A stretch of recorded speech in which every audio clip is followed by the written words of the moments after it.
So I think we got Mark back. Let's try this 2.0. There he is. Yeah, Mark Cannizzaro back on the Ultimate Cleveland Sports Show. Mark, it's great to see you again. So, talk about that. We were kind of surprised. It's odd that a coach would come out and say, yeah, I'm taking names. In New York, it never works. Yeah, they never outlast the reporters. Don't they know this by now? Doesn't end well. My God. As Jay knows, I've been around here a lot longer than all of the Jet coaches combined. So, we work together in New York. But, listen, I mean, I think the mistake that Saleh made on Monday when he came out with those statements was, there's a Jet fan base here that hasn't seen a playoff team in 11 years, and they're pissed off. And, and that accumulation, and listen, you guys have lived it in Cleveland as well up until some more recent success. But there becomes an accumulation of anger and angst from the fan base. And, this is something that every new Jet coach that comes in here to this area has to battle, because they're assuming the burden of all the other guys that failed before them. So, Saleh he threw an addendum in yesterday when we spoke to him, basically saying, listen, I acknowledge, what's gone on here for 11 years and whatnot. We respect the history, but this group here is about the future and to try to heal those wounds, essentially. So I spoke to a bunch of players in the Jet locker room yesterday, and they were very, very stoked about the things that Saleh had to say, kind of having their back. They talked about how it really motivated them. Again, this is all talk until they go out in Cleveland and we'll see what happens on Sunday against a Browns team that is probably pretty fired up after looking at how bad that Jet offense was on Sunday.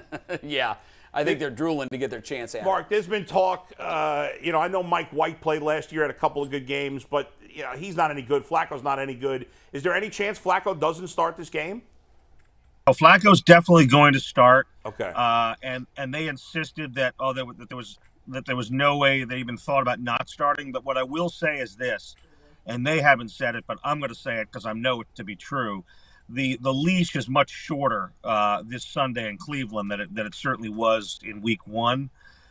If they go out and they're anemic on offense for the first quarter and a half, 2 quarters, you're going to see Mike White in there because they're going to need to spark. There'll have to be some sort of act of desperation here because, this is a team that's, very, very offensively challenged, has been, but they have a lot of new talent that they brought in that they didn't use last week that much, which was very odd to me. So, they brought in C.J. Uzomah from Cincinnati that who you guys are familiar with, is a pretty good player, and he got no targets, the tight end, all day the other day. Garrett Wilson from Ohio State, who again you guys are probably pretty familiar with, who's a dynamic talent.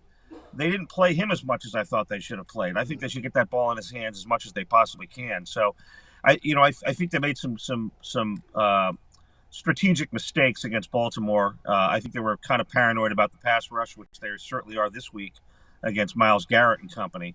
So it'll be interesting to see, whether they're able to have the time, because Flacco obviously has no mobility at all, to get the ball out, and to these skill players. Marco, I talked to someone who does the Locked On Jets, and we had a conversation, and we were kind of comparing notes. He said, we're kind of where Cleveland was at one point in time, in a sense, because the guys that they draft high they're not getting the kick that they want from them. They're not getting the spark that they want from them. I mentioned a guy like Quentin Williams. He played really well last week. I think his PFF grade was in the 90s. He played well, but overall, is the fan base a little tired, or they have a little angst about their top guys that they're drafting not being productive or not panning out as much as they would think? Yeah. There's no question, and that's a very good question to bring up, because this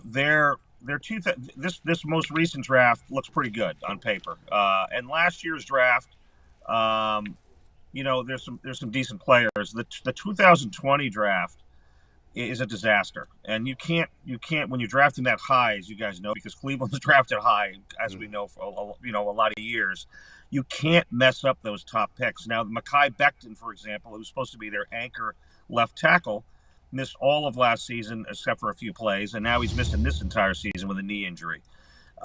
Literally the only guy that got left essentially playing from the 2020 draft is their punter who had a 20-yard punt last week that kind of changed the game, and a cornerback who basically gave up, one of the key touchdowns last week. I mean, so yes, the Jet fan is tired. Hey, we're building toward the future. They're tired of that word potential, right? And that's why I think there's a little bit of an anger after the game against Baltimore, because they've really brought a lot of new guys in, not only in free agency, but had a really good draft. The guys I mentioned before, Garrett Wilson a minute ago, Breece Hall, the running back. And listen, they didn't all play poorly on Sunday against Baltimore, but the bottom line is the Jet fan they need results now. They're tired of hearing about Joe Douglas, the GM, how he, so deftly worked the salary cap and gained draft capital and all that kind of stuff. That draft capital needs to translate into wins.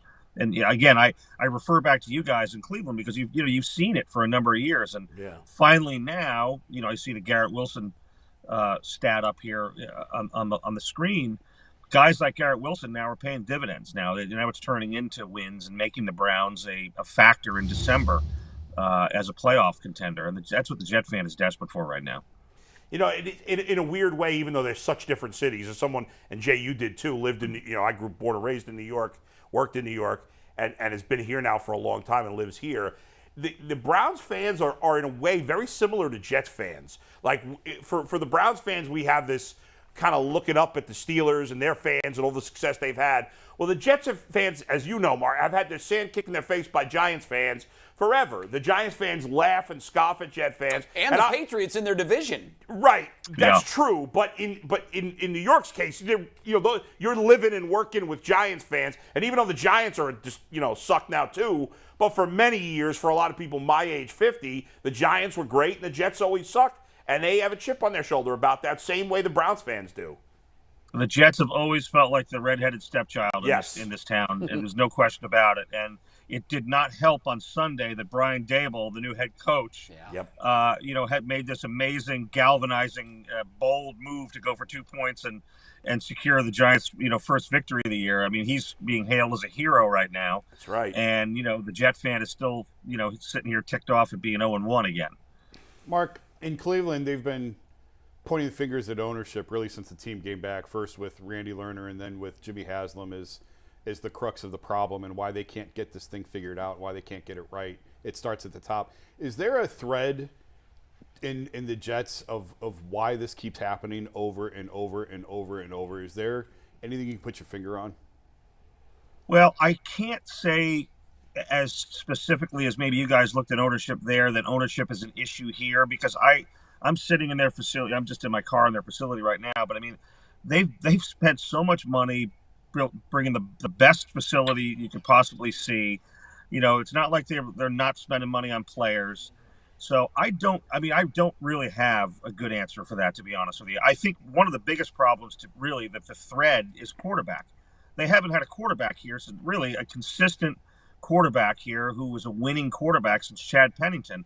You could see. I mean, Vinny Testaverde had a little taste here and was fantastic, but then he blew his Achilles out after they went to the AFC Championship game. But quarterback has been a constant issue here, and they're riding their hopes here on Zach Wilson, who was the worst quarterback in the league last year. Granted, he was a rookie. I get it. He didn't have any skill position players around him. He had a bad offensive line. What happens this year? He goes out in the first preseason game, makes a dumb play on preseason, trying to gain a couple extra yards, and suffers a knee injury. So now he's out for the first 3 or 4 weeks. And now they're looking at Joe Flacco, who's 37 years old, who I have a lot of respect for.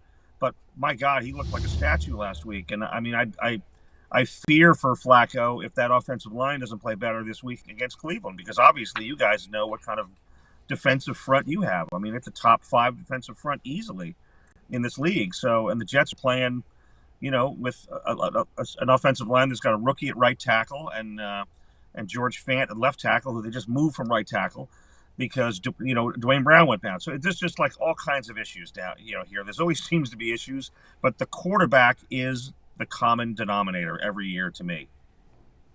I mean, we know what that's all about too, because Absolutely. forever this city and there were ownership issues to be sure.